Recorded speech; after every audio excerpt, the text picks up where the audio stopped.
Hello guys, welcome back కావచ్చు Amul princess channel guys. ఇప్పుడైతే తమిళలో పెట్టిన ప్రకారం AP ICET council 2024 new update అయితే ఇచ్చారు. సో ఈ న్యూ అప్డేట్లో NCC CAP, scouts, guides and sports quota వాళ్ళు కూడా ఉన్నారు. అసలు ఈ న్యూ అప్డేట్ ఏంటి అని చెప్పి క్లియర్గా అయితే వీడియో లాస్ట్ వరకు అయితే చూడండి. అప్పుడు ఒక క్లారిటీ అయితే వస్తుంది. ఇది ఎవరికి ఏంటి అని కూడా మీరు తెలుసుకోవాలి.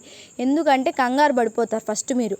సో ఈ అప్డేట్ ఎవరికి ఏంటి అని కూడా తెలుసుకుంటే మీకు ఒక క్లారిటీ వస్తుంది. వీడియోని చూడండి, దయచేసి చూడండి, ఓకేనా. మీకు ఎందుకు ఇన్నిసార్లు చెప్తున్నా అంటే మీకు ఒక క్లారిటీ రావడానికి చెప్తున్నా. సో మన ఛానల్ ఫస్ట్ టైం ఎవరైనా విజిట్ చేసి ఉంటే లైక్ చేయండి, షేర్ చేయండి, సబ్స్క్రైబ్ చేయండి. సో ఇప్పుడైతే వెళ్ళిపోదాం. ఆ న్యూ అప్డేట్ ఎవరికి ఏంటి అని చెప్పి అయితే నేను ఇక్కడ చూపిస్తాను. సో ఇక్కడైతే చూడండి.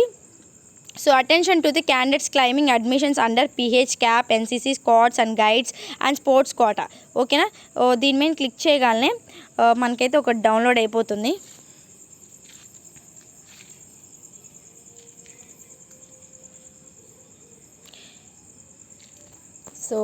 సో డౌన్లోడ్ అయిపోయింది. ఇక్కడ ఏంటి అంటే attention to candidates claiming admissions under PH cap, NCC, scouts and guides and sports quota.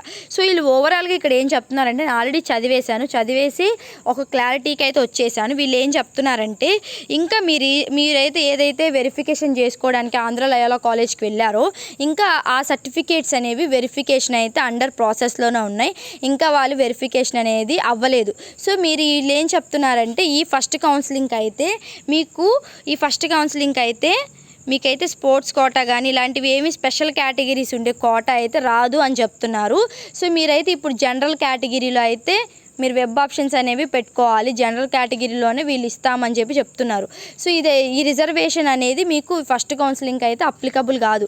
మీకు ఏదైతే రిజర్వేషన్స్ ఉన్నాయో, సో ఏ రిజర్వేషన్స్ ఎన్సీసీ వాళ్ళు కానీ, పీహెచ్ వాళ్ళు కానీ, క్యాప్ వాళ్ళు కానీ, స్క్వాడ్స్ వాళ్ళు కానీ, గైడ్స్ వాళ్ళు కానీ, స్పోర్ట్స్ కోటా ఇవైతే ఎవరికైతే ఉన్నాయో ఇవన్నీ ఉన్నవాళ్ళు, ఈ రిజర్వేషన్ ఉన్నవాళ్ళు ఈ ఫస్ట్ కౌన్సిలింగ్కి అయితే ఇవన్నీ చల్లవని చెప్పి చెప్తున్నారు. ఎందుకు చల్లవంటే, సో వాళ్ళు ఇంకా వెరిఫికేషన్ అనేది అండర్ ప్రాసెస్లో ఉంది. సో ఇప్పుడు వీళ్ళు ఏం చెప్తున్నారు, candidates can upload web options under the general category. So మీరు జనరల్ కేటగిరీలోనే పెట్టుకోవాలి, ఓకేనా. సో ఇప్పుడు మీకు సీట్ అనేది కూడా వాళ్ళు చూసి ఇచ్చేది కూడా జనరల్ కేటగిరీలోనే ఇస్తారు. సో ఈ రిజర్వేషన్స్ ఏమి అప్లికబుల్ అవ్వవు, ఓకేనా. They can opt for the desired institution the second phase if they get admissions under PH cap, NCC, scouts and guides.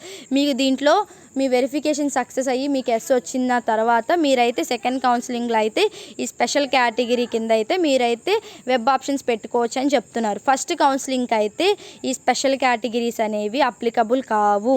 So ఈ స్పెషల్ కేటగిరీలో అయితే ఏది కూడా మీకు అప్లికబుల్ కాదు, ఏది కూడా మీకు దీని నుంచి అయితే ఏమీ రాదు అని చెప్తున్నారు. మీరు ఇప్పుడు వెబ్ ఆప్షన్స్ పెట్టుకున్నా సరే మీకైతే జనరల్ కేటగిరీలో ఇస్తారు. సపోజ్ మీరు ఓసీ అనుకో, ఓసీ అయ్యి ఉండి మీకు ఎన్సీసీ ఉన్నా సరే మీకు ఓసీ జనరల్ కేటగిరీలోనే ఇస్తారు తప్ప ఏం లేదు. ఇప్పుడు మీరు ఎస్సీ క్యాస్ట్ అనుకోండి, ఎస్సీకి మీకు ఎన్సీసీ ఉంది, స్కాట్స్ ఉన్నాయి, గైడ్స్ ఉన్నాయి, అన్నీ ఉన్నాయి.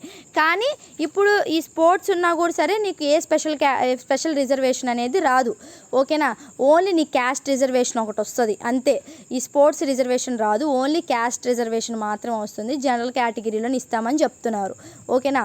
సో ఇది స్పోర్ట్స్కి రిలేటెడ్ ఏది ఉన్నా సరే, స్పోర్ట్స్ కానీ, పీహెచ్ కానీ, క్యాప్ కానీ, ఎన్సీసీ కానీ, స్క్వాడ్స్ కానీ, గైడ్స్ కానీ ఇవేమి ఈ రిజర్వేషన్ ఉన్న వాళ్ళైతే ఈ ఫస్ట్ కౌన్సిలింగ్లో అయితే వాళ్ళకైతే అప్లికబుల్ కాదు. సెకండ్ కౌన్సిలింగ్లో అయితే అప్లికబుల్ అని చెప్పి చెప్తున్నారు, ఓకేనా. ఇంకా చాలామందికి అది నో అనే ఉంది, ఎస్ అని ఇంకా రాలేదు. ఎందుకు రాలేదంటే ఇంకా అవి అండర్ ప్రాసెస్లోనే ఉన్నాయి, ఇంకా అండర్ వెరిఫికేషన్లోనే ఉన్నాయి. మీ సర్టిఫికేట్స్ మీరు ఏదైతే చూపించారో అవన్నీ అండర్ వెరిఫికేషన్లోనే ఉన్నాయి, అందుకే నో అని ఉంది. ఎప్పుడైతే మీకు అవి ఎస్ అని వస్తే ఆ తర్వాత మీరు సెకండ్ కౌన్సిలింగ్కి వెళ్తారు కదా, సెకండ్ కౌన్సిలింగ్లో మీరైతే పెట్టుకోవచ్చు. అప్పుడు మీకు ఈ రిజర్వేషన్ పరంగా మీకు సీట్స్ అనేవి కేటాయిస్తారు, ఓకేనా. మీకు క్లారిటీ వచ్చింది అనుకుంటున్నా. ఇది ఓన్లీ ఎన్సీసీ, స్క్వాడ్స్ ఎవరికైతే ఉన్నాయో వాళ్ళకి అప్డేట్, ఓకేనా. Thank you for watching. Signing off Amul princess. Like చేయండి, షేర్ చేయండి, సబ్స్క్రైబ్ చేయండి.